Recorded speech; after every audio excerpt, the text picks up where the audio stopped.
Perception dermo-optique numéro 2. Antonin Ponsik. Une perception dermo-optique.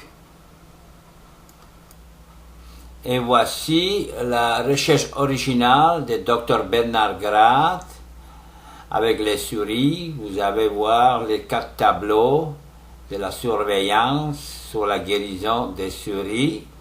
Et puis aussi, vous allez voir la recherche avec les plantes.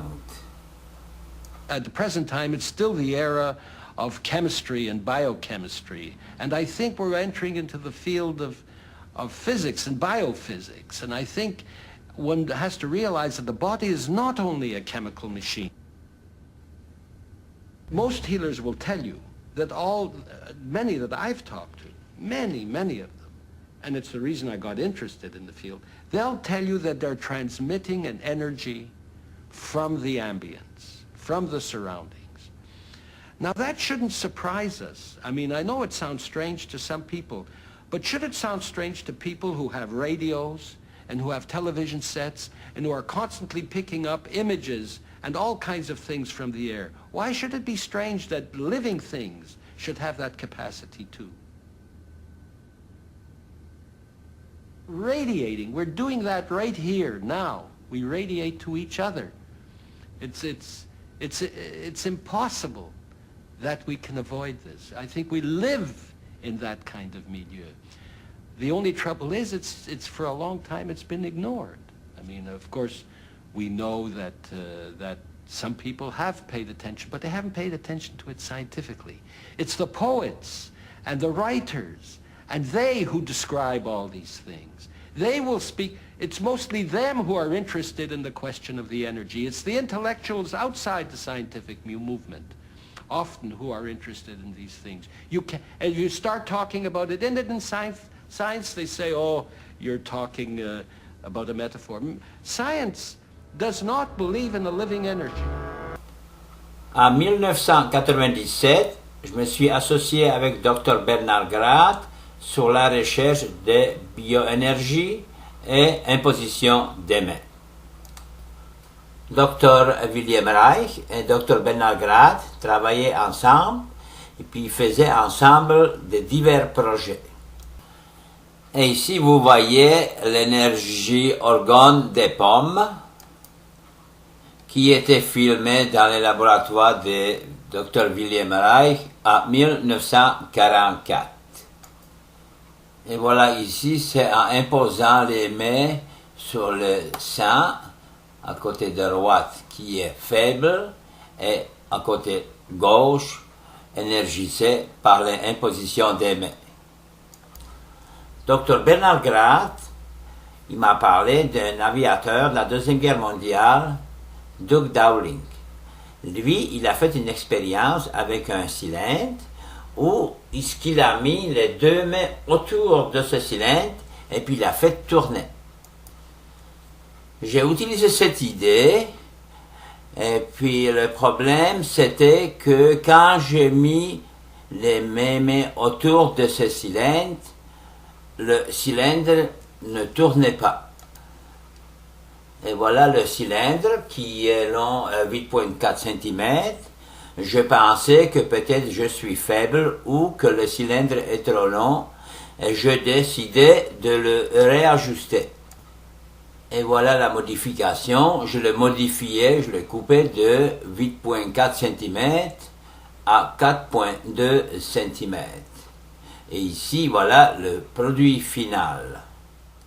Ça tournait très bien et puis j'ai pas eu de problème. Et voici les 2 cylindres originaux.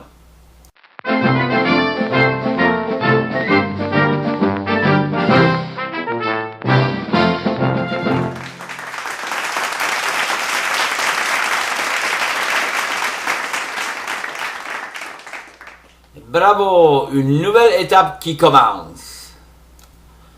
J'ai réutilisé l'idée de la plume, mais sans fil.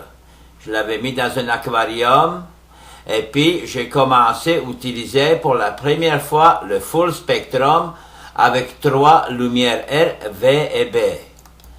Ça a bien fonctionné, sauf avec la lumière verte, qui était trop pesante. J'ai remplacé le système RVB par le système de spectrum blanc. Là, vous voyez les originales. À côté gauche, c'est RVB. À côté droite, c'est le full spectrum. En 2004, Dr. Bernard Kraft a changé complètement ma perception de la nature. Pour la première fois, il m'a introduit la théorie du Fibonacci. Et voici Fibonacci, qui était né en Italie, avec ses numéros 1, 1, 2, 3, 5, 8, etc. et la géométrie dans la nature et dans le monde naturel. Et voilà la comparaison des numéros. Ici, c'est des numéros en haut des Fibonacci, qui sont des numéros normaux. Puis l'exception, c'est des numéros de Lucas. Et ici, vous voyez la section dorée des plantes. Aussi, vous allez voir l'intégration et la proportion d'or et rectangle d'or. Ça, c'est la mathématique du Fibonacci, ce que j'utilise. Et puis là, regardez la zone des conditions idéales. Et voilà le Fibonacci en motion.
Et voilà, ici, c'est la loi du Fibonacci. Et ici, on voit le coquillage naturel en comparaison avec le rectangle de Fibonacci. On voit très bien que c'est presque égal, mais la nature peut aussi avoir des exceptions.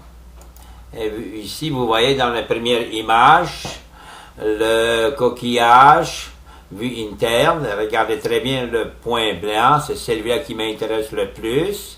Après, vous voyez la spirale d'or mathématique, puis c'est les premiers deux numéros 1 et puis 2 qui m'intéressent le plus.